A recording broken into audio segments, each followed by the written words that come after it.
आज मैं जो आपको कहानी सुनाने वाली हूँ वो है सातो बायोसा की कहानी। जो आज कलयुग में जिसके चमत्कार हमें देखने को मिलते हैं, वो सातो बायो का इतिहास क्या है, उसकी क्या पूर्ण कहानी है, क्या उनका इतिहास है। आज मैं आपको एक ऐसे ही मंदिर के दर्शन करवाने वाली हूँ जो कि कलयुग में अपने को सतयुग की झांकी दिखाते हैं। ये जो मंदिर है वो अपने चमत्कार के कारण क्या है जाने जाते हैं। तो बने रहिए मेरे साथ लर्निंग लेगेसी।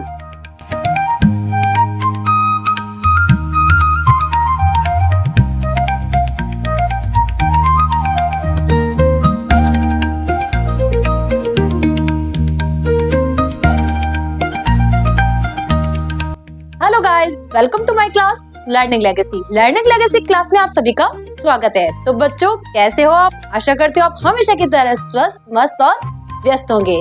तो बच्चों, आज मैं जो आपको कहानी सुनाने वाली हूँ वो है सातो बायोसा की कहानी। तो आज मैं आपको जो कहानी सुनाने वाली हूँ, इतिहास सुनाने वाली हूँ सातो बायोसा का, जो आज कलयुग में जिसके चमत्कार हमें देखने को मिलते हैं, वो सातो बायो का इतिहास क्या है, उसकी क्या पूर्ण कहानी है, क्या उनका इतिहास है, ये संपूर्ण जानकारी मैं आज आपको देने वाली हूँ अपनी इस कहानी में। तो बने रहिए मेरे साथ लर्निंग लेगेसी। तो बच्चों, आपको पता है कि कलयुग में अभी कौन से मंदिर प्रसिद्ध है? सालासर बालाजी का मंदिर प्रसिद्ध है। ये मंदिर क्यों प्रसिद्ध है? अपने चमत्कारों के लिए ये मंदिर प्रसिद्ध है और जाने जाते हैं। और लोग क्या करते हैं, भक्त और श्रद्धालु क्या करते हैं, अपनी मनोकामना लेके आते हैं, अपनी इच्छाएं लेके आते हैं और सबकी मनोकामना भी पूर्ण होती है, इच्छा भी पूर्ण होती है। तो वैसे ही एक मंदिर है सातो बायोसा का मंदिर। तो सातो बायोसा की क्या स्टोरी है, क्या कहानी है, ये कथा मैं आपको सुनाती हूँ, तो आप ध्यान पूर्वक सुनिए। प्राचीन काल में क्या होता है, देवलोक। प्राचीन काल में जो देवलोक होता है उसमें क्या होती है, योगिनियां होती है। ये योगिनियां कितनी होती है? 7। तो 7 जो योगिनियां होती है वो क्या होती है, बड़ी चंचल स्वभाव की होती है। तो ये क्या करती है, जब 1 बहन, 2 बहन, 3 बहन, जब 7 बहनें होगी तो क्या करेगी, थोड़ी चंचलता तो करेगी। तो क्या करती है, बहुत चंचलता करती है। तो इससे क्या होते हैं, सारे जो देवता लोग हैं, जो ऋषि मुनि लोग हैं, वो क्या कहते हैं कि इनकी चंचलता के कारण हमारी तपस्या में विघ्न आता है। तो वे भगवान शंकर के पास जाते हैं और योगिनियों की क्या करते हैं, शिकायत करते हैं। हे भगवान शंकर, आप इन योगिनियों को क्या करिए, मृत्युलोक में भेज दीजिए ताकि हम तपस्या अच्छे से कर पाए, क्योंकि इनकी चंचलता के चलते क्या कर पाते हैं हम, हमारी तपस्या में क्या होता है, विघ्न आता है।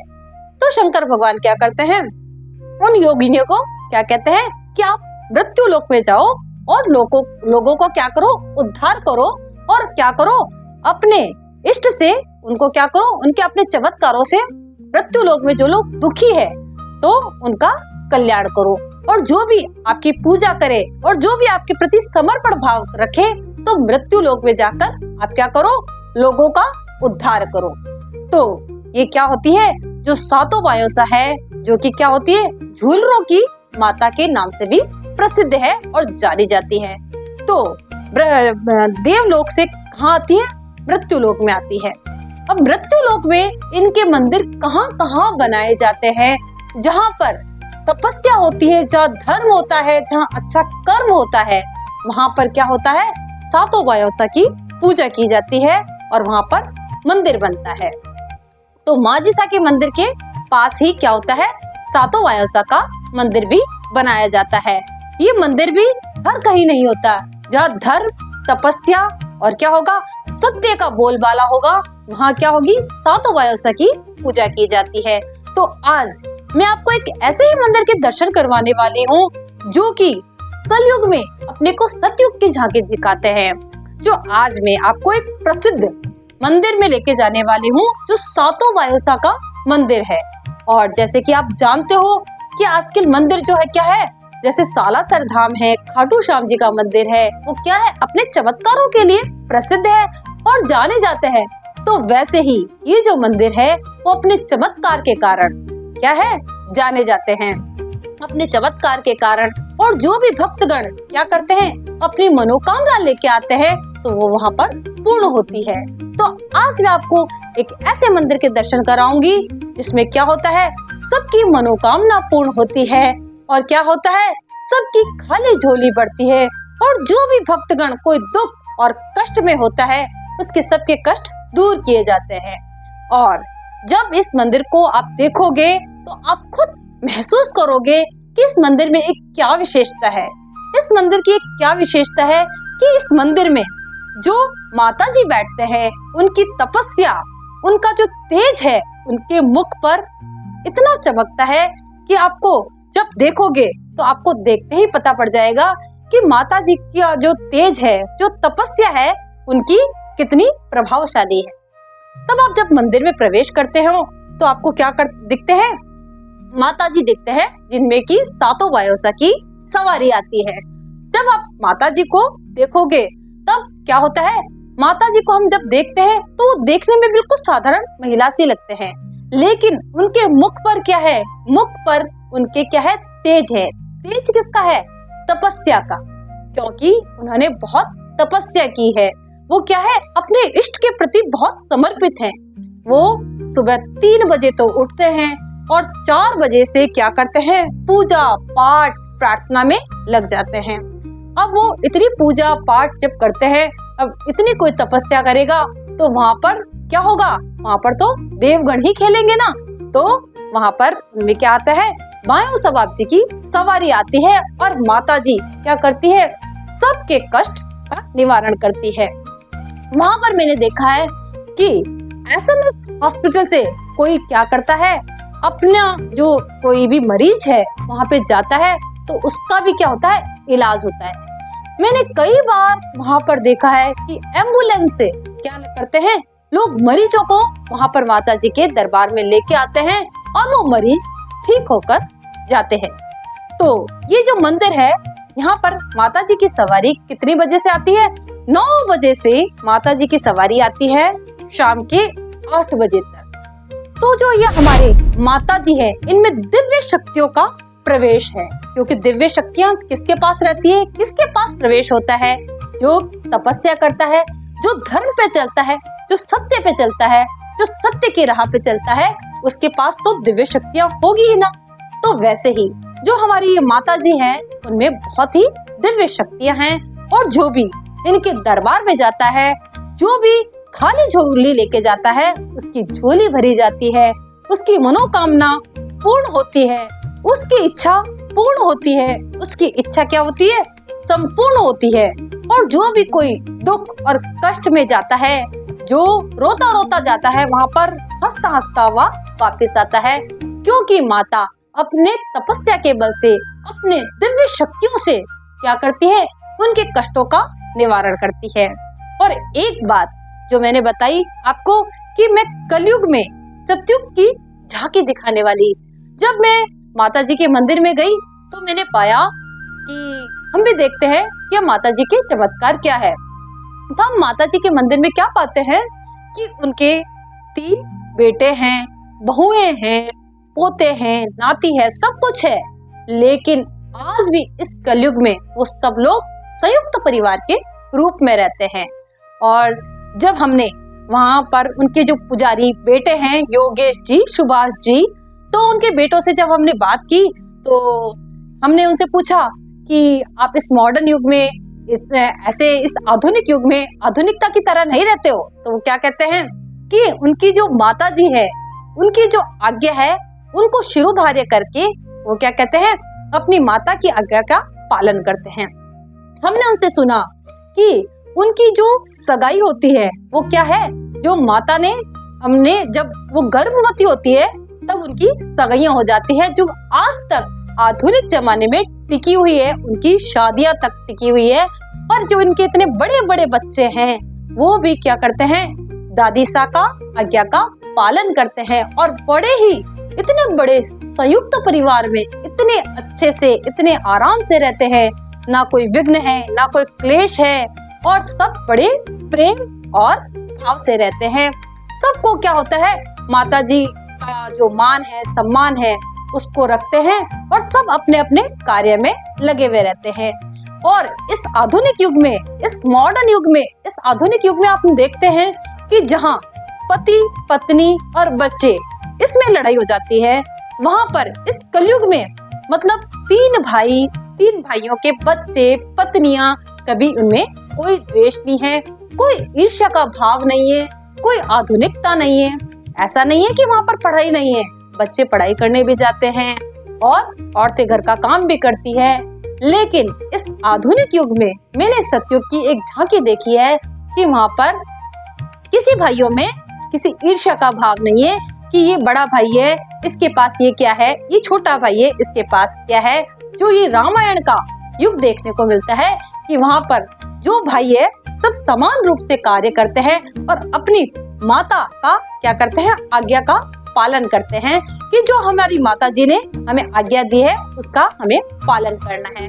और माता जी की भी जो आप देखोगे उनकी मुख और आभा, मुख की जो आभा है वो देखते ही बनती है, क्योंकि उनमें क्या है, दिव्य शक्तियों का प्रवेश है। तो गाइस, कैसी लगी आपको ये कहानी? बहुत ही रोचक, रहस्यमय और क्या है, चमत्कारों से परिपूर्ण ये कहानी है। जब आप इस मंदिर में जाएंगे तो आप खुद इन चमत्कारों को पाएंगे। तो आप इस मंदिर पे जाइए और तो अपनी इच्छाओं और मनोकामनाओं को पूर्ण करने के लिए आप माता जी के मंदिर में जाइए। वहाँ पर कोई शुल्क नहीं लिया जाता, कोई चढ़ावा नहीं लिया जाता। और तो आपकी जो इच्छा हो, जो मनोकामना हो, उसको लेकर आप इस माता जी के मंदिर में जाइए। यहाँ पर क्या होगी, आपकी मनोकामना पूर्ण होगी, आपकी इच्छाएं पूर्ण होगी और आप माता जी के चमत्कार खुद पाएंगे। यहाँ पर निस्वार्थ भाव से सबकी सेवा की जाती है। निस्वार्थ भाव से जो भी भक्तगण यहाँ पर आता है उसकी क्या होती है, सबकी इच्छाएं पूर्ण होती है। यहाँ पे जो नकारात्मक व्यक्ति भी जाता है वो भी क्या होता है, सकारात्मक होके आता है। जो भी व्यक्ति यहाँ पर नकारात्मक भाव भी लेके जाएगा तो उसके जो विचार है वो भी सकारात्मक रूप में प्रवेश हो जाते हैं। तो आप भी इस मंदिर का आनंद लें, अपनी मनोकामनाओं को पूर्ण करें, अपनी इच्छाओं को संपूर्ण करें और माता जी का आशीर्वाद जरूर लें।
गाइस, आशा करती हूँ आपको ये कहानी बहुत पसंद आई होगी।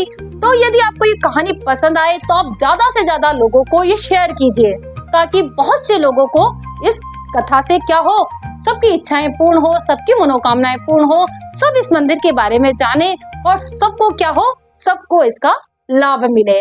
तो आप ज्यादा से ज्यादा इस वीडियो को शेयर कीजिए, लाइक कीजिए, कमेंट कीजिए।